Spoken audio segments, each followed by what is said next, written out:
শেখ হাসিনার স্বৈরাচারী সরকার এই দেশকে লুটে পেটে খেয়েছে। এই দেশের মানুষের গণতান্ত্রিক অধিকার হরণ কোনো আনন্দ উপভোগ করতে পারি নাই। সেজন্য আমরা ভবিষ্যতে যাতে আমাদের আর সেই দিনে ফিরে যেতে না হয়, সেজন্য আমরা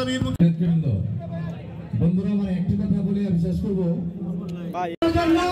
কাজীমুরির নেতৃত্বে আমরা রূপগঞ্জের সকল লোক ঐক্যবদ্ধ হয়ে সকল ষড়যন্ত্রকে মোকাবিলা করে কাজীমুরির হাতকে শক্তিশালী করব। আগামী দিন কাজীমুরির জওয়ান মনিরকে নির্বাচিত এমপি বানাবো, সংসদে তাকে মন্ত্রী হিসেবে দেখতে চাই। এই বলে আজকে রূপগঞ্জ থানার সকল নেতৃবৃন্দকে আমি ধন্যবাদ জানিয়ে আমার বক্তব্য শেষ করছি। আসসালামু আলাইকুম।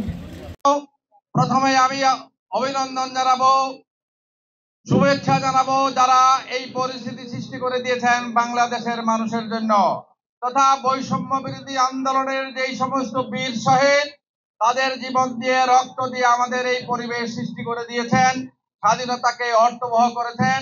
আমি মুক্তিযোদ্ধা হিসাবে আজকে বাংলাদেশে গর্বের সাথে বলতে চাই, আমি এই মাটিতে দাঁড়িয়ে আমি ৭১-এ মুক্তিযুদ্ধে যাওয়ার স্বপ্ন দেখেছি। এখান থেকেই আমার সেই মুক্তিযুদ্ধের যাত্রা আমি শুরু করেছিলাম। আজকে ৭১ থেকে এই ২০২৫ এই দীর্ঘ সময় পরে আজকে এই বাড়িতে দাঁড়িয়ে আমি আজকে আরেকটি বাংলা নববর্ষ উদযাপন করতে যাচ্ছি। নববর্ষে এই বাংলাদেশের মানুষ, বাংলাদেশ জাতীয়তাবাদী দলের সর্বস্তরের নেতা কর্মী এবং বিশেষ করে রূপগঞ্জের সর্বস্তরের মানুষকে আমি নববর্ষের শুভেচ্ছা জানাচ্ছি। প্রিয় সাংবাদিক ভাইরা,